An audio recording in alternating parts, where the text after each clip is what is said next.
Ayan po si Mami Janet at magpapapicture daw muna bago natin. Laki lang isi. Picture muna. Yan, bago natin lutuin. Yan na agad ang lulutuin. Salamat, Ate Nelson. Okay, Mami. Wow. Sarap mga kabeshi. Ang sinuam na langasi.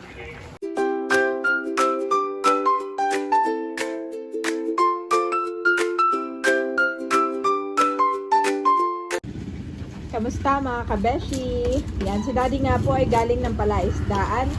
At ito nga po yung kanya mga nasima. At nagpahingi po si Ate Nels ng langasi. Napakalaki. Thank you so much, Ate Nels. Mahigit nga po itong 1 kilo. At aking lulutuin na Kalahati, Mami. sa kalahati. At ating lulutuin mga kabeshi, sinuam na langisi. Yan. Request ni Madera. Ito naman ay order talaga ni Nanay. Oh. Order talaga ito ni Mader. Oo. Dati pa nung nagpaiga kami doon. Oo. Kasi na-order na yung naubusan. Ay, ngayon daw. Ay, nung pagdating kanina, sabi ni Ate Nels, ay, sabi mo kay Nanay kanya na huwag nang bayaran. Wow! Maraming salamat, Ate Nels, at amin pong lulutuin na agad. Ayan, honey nga, Daddy. Hindi na i-ref. Hindi na i-ref. Troman. Lutuin na agad at dapat ay lutong-luto talaga. Yes. Yan, masarap nga po nito yung maraming luya. Mamaya itikman mo ba ro? Nang nakisik. Oo. Yes. Lagi pala ako pang mga dinaysa. Malilinis na ito. Ready to cook. Pakilagay na sa ref. At bale si Mahal Daddy ay paluwas na mamaya. Ay sabi ko pumili na siya ng kitang. Okay, dapat ay may baka wala siyang lalagyan ay mapanghala ang Yan na mapanis. yun. Kahit nilagay ko sa freezer. Itanong mo si Eric kung paano. Kung paano. Kung pwede kuha siya ng mga dalawa. Oo. Pero kung At hindi... ito'y hindi pwede. At yun na yung banak ni Madera. Kabilinan. Bigyan mo si Mahal dito, dalawa. Oo. Tanong mo muna si Eric kung paano. Kung hindi tapos pakilagay sa ref lahat. Ayan po si Mahal katatapos ng online class. Mahal, pili ka na daw sabi ng tito. Ang dadalhin mo sa Maynila. Ay, favorite ni Nanay. Wag lang daw yung banak. Kahit po ito, stop po. Ayan po si Daddy at wow, napalam na. Nalinisan na rin. Magliligpit lang ako dito. Ay, sige. Salamat, Daddy. May tag price pa yung iyong damit. Oo nga, no. So, ayan po mga kabeshi. Nalinisan na natin ang isda. Ayan nga po ang isda at can't wait na si Bobby na matikman na ang luto ng mami. At excited din siya sa gulay. Meron tayong okra sa kasitaw, mga kabeshi. Ito na lang pong gulay na tong aking ilalagay dahil nga po kanina ay binili po ito ni Nanay. Okra. Okra daw, Daddy. Okra. And sitaw. Sitaw. Gulay. Okra. And sitaw. Lalagyan ko nga rin po ng bawang at saka luya. Lutuin na natin. At si Bobby nga po, dahil kararating ni Daddy, ay excited na mag-e-bike sila at mag-banding. Miss na miss ka niyan, Daddy. Huwag mong pahihindihan yan. Yes, Daddy, almost done. Yes. Ayan mga kabeshi, at nag-init na po ako ng aking paglulutuan. Naglagay na rin ako ng mantika. At uunahin ko na yung bawang at saka luya. Ayan mga kabeshi, at nagigisa na nga po ako ng luya at bawang. Lalagay na po natin itong mga langisi. Fresh na fresh from palaisdaan. Hindi na po natin nilagay sa freezer mga kabeshi.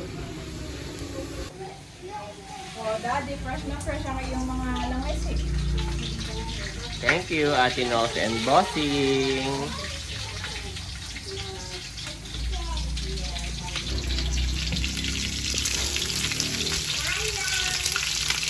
Pagkadating ay request agad ni Nanay, ito na ang lutuin. Sinuam. Sinuam, may idea na pati siya kung ano luto, sinuam. Ay, hindi na naglagay sa ref. Yung mga kitang na lang ang nilagay doon. Ano? Pero yung ipapahingi ko kayo mahal. Kumagay palawas na yan. Wow, thank you, Mami.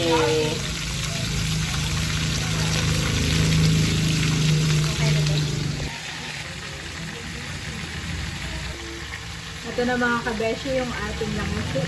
At bali, lalagyan ko na po ng tubig. At saka itong pampalasa.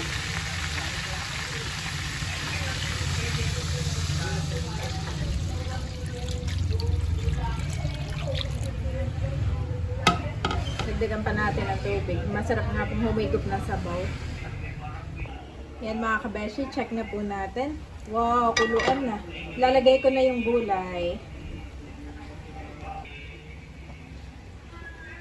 Ito nga pong gulay na hugasan na natin. Ang favorite ni Bobby, mga gulay.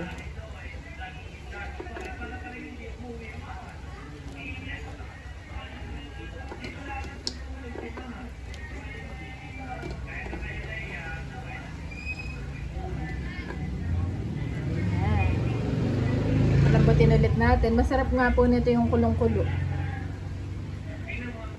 Wow, at kuluan ng mga kabeshi. Wow! Sarap mga kabeshi. Ang sinuam na langisi. Ang aking tikman na mga kabeshi. Sabaw pa lang. Oh. Sarap. Napakasarap po. Sa tingin ko po yung luto na ito at akin ng 15 minutes kong pinakuluan. Bukod pa po yung pagigisa kanina. Total ay mga 30 minutes to 40 minutes. Pero para total ay 30 minutes ang aking pagluluto ng langisi. Ng aking babies. Mag-mega na. Wow, mabay that one. I have a story. What story? What? Kami, titingnan namin yung cow sa Carabao, saka sa munisipyo, tapos papaganayohon. Pagdating sa Alphamart, pagdaan namin, Daddy, Tito Betes on the Alphamart inside. Sigurado, are you sure? Ay, di bumalik ako. Okay, naroon niya. Si Andres ay bumabatak mo sa loob ba yun? So yan ay from Tito Becca. Sabi ni Becca, may kita-kita ninyo ako. Sabi, abay si Ay, hindi na akong matang. Kanina naman na Andres namin. Yes, kuya po ang Tito Becca. I was there with mommy. You want what? I was that. Did you say thank you to Tito Becca na? You say thank you na, Say thank you, boy. Tito Becca. Thank you. Thank you, Dad. Say thank you, Tito Becca. Thank you po. Galing naman ni Ayin namin. So good. Thank you so much, Tito Becca. God bless you more and more. Salamat sa pagmamahal sa aming 2 babies. Talaga naman, Tito Becca, laging tinatanong kung may Dutch milk. Ate, may Dutch milk pa ba ang mga kids? Pagpasok nga doon, sabi ni Becca, oh, sinong kasama mo dito? Akala nagpunta na Punta doon. mo si Ayi sa looban. Akala nagpunta na doon mag-isahan eh. Mahigit ako yung nakaluto na. Pero maya-maya na tayo kumain pag nandito ng lahat. Ayan mga kabeshi, at kuluan na po ang ating sinuam na langisi. Kasi daddy po ay titikman na. What, matagal mo pinakuluan, honey? Oo. At ako'y, di ba tayo may karanasan sa langisi? Makapal nga naman Mami, yung mata po. What does mean? Ano eh? Mommy. What does mean? What does mean? Kami nakaikot na akala ko yung kinakaluto na ikaw pa rin talagang kulong-kulong. Kulong-kulo yan. Tikman mo na kung okay na ang lasa sa iyo.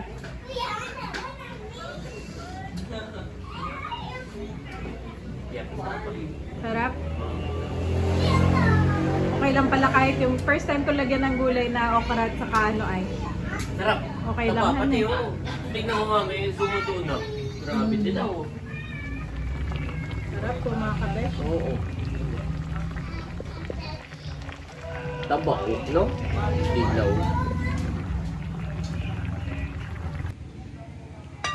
At luto na nga po, pinatay na ang apoy at si Mami Janet. Mamaya pa tayo ang kainan, pero si Mami Janet ay unahin na yung 2 boys. Thank you, Mami. Papaunahin na nanay. Kumain o kakain ka na rin, nanay. Sabay-sabay na tayo. Ay, sige. Papaunahin lang yung 2 boys. Wow, grabe. Kulo-kulo. Tagal di ba may pinakulo at na-trauma din nung tayo nagsukat tayo nga naman. Ano ba? Ang laki sina iyan. Ang babi na kumakain pero tayo yung nagkasakit mo. Oo, talagang takot din ako no, tayo buong pamilya. Kaya pagdating dito, mami, catch and cook. Action. Luto na po kaagad. Pagdating dito, linis, luto. Tapos ay pinakuluan ng matagal. Wow, grabe. natin. Hallelujah, Jesus, O God. Lord, we praise and honor you. We thank you, O God, for this food. Pagpalain mo nga po ito, Lord, at maging kalakasan na aming katawan. In Jesus' name, say Amen. Amen. Bobby, amen. Who are you, Bobby? Who are you? What is new Spain? Guys, ito yung kay Kuya Ai. Oh. Kuya Ai, come here. You have your plates. Okay, Bobby, this one. Yes. Kumain po tayo. At si Natatay nagbibigay pa ng Invitation. invitation sa mga kapatid ni Nanay. Kung gusto niyo i-show. How do I do it? Pakakainin lamang po ni Mami Janet. Okay, mahat pa yan, mahat pa. At si Daddy po ay may binili. Online. Ayan Not ay. sale, 100 pesos lang. Wow, ano yan? Stainless steel na ihawan. Yes. Lagi ko nare-request na tayo mag-ihaw sa tabing dagat, Yes. honey. Ang Be ganda niya. careful, there's a tinik, ha? Dami. Ganito lang. Nakain pa rin po Wala yung siyang boys. bag. Be careful, boys. Be careful, ha?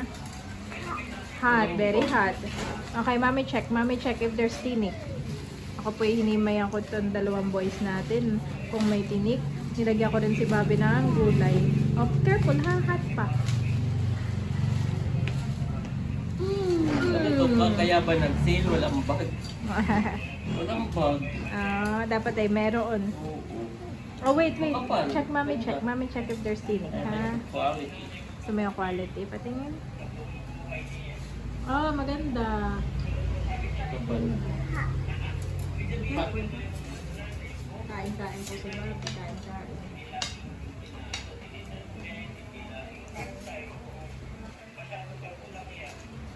Bubuhin ko lang, Mami. Pakita ko mamaya.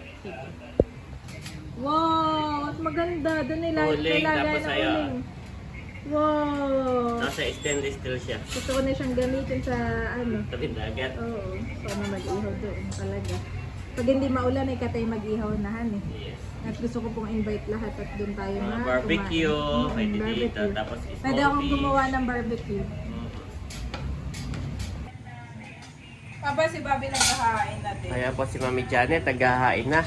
Yeah. At nandito na si Nabunso. Yun lang ating inantay. Sila ay namigay ng invitation. Kain na tayo. So God, Lord, we praise and honor you, Panginoon. Salamat, O God, sa mga pagkaya aming pagsasiluhan ngayon. Dalangin ko na maging kalakasan po namin ito at hindi maging sanhi ng kung anumang sakit o karamdaman. We pray din po at nagpapasalamat kami sa buhay ni na Ate Nelson Bossing na nag-share ng mga isda na ito, Panginoon. Patuloy mo silang pagpalain at patuloy na ingatan sa pang-araw-araw nilang pamumuhay. Ma-enjoy po namin ang aming dinner. In Jesus' name, Amen. Amen! Kain na! Eating time, boys. Hindi na makaantay si Daddy at siya yung nauna na. Kain na si Daddy. Kain na po Kain na kayo. na! Bahaw! Kain po tayo. Grabe. Tabak, Mami. Bahaw. Kain na din po si Nanay. Kainan na. Wala pa nakawali, ha? May isda, Nanay. Kuha ko ng isda. Si Ate Mahal naman ay paluwas na mamaya. Mamimiss na naman ang kids. Kain na Ate Mahal. May dala ka ulang mahal. Tanong mo na lang sa Tito Eric kung paano ipe-prepare yung isda mo na dadalhin at baka maano. Anong tawag doon, Nanay? Mahampok. Mahampok, oo. Lagyan mo lang. Salamat natin yung sandosing din sa isda. Kain na din po ang Tito Eric. Plus yung yung isda, ito yung gulay, yan yung wala do spray yan. Yung organic. Organic? What? Organic din po pala yung gulay na nabili kanina ni Nanay. Yan ay natutong malam pa kayo dito, kita ulit sa klase. Sabi ko mahal Aba, mahal. Paborito ko din ang tutong. Sabi ni tatay, pag sasandok daw yung ibabaw. At pag yung ilalim agad ay kahulihan sa klase yung totoo. Hindi alam ni tatay, eh si Mahal ay President Lester! Mami! Congratulations niya pala! Congratulations! Wow! President Minister. Meron palang pinagmanahan si Mahalan eh. Kami, oo. Hindi yan, Tito Albert ang sasabihin ko. Sana si Bobby at si Aye ay ganayon din, han eh. At si Nakadilag nga po ay laging busy pagkaka-after work ng dinner. You're welcome. Sarap. Mataba po. Mataba yung isda. Enjoy your dinner. Wow! Nakain na po ang Tito Bunso. Kain po tayo. Yes. Syempre, kanina ko pa namin hinahanap Tito Becca. Kain ka na. Wala. Sarap natin, no? Yes, the best mami. Sarap natin. Sarap. Kain po tayo. And the second is like it. Love your neighbor as yourself. Matthew 22:39-9.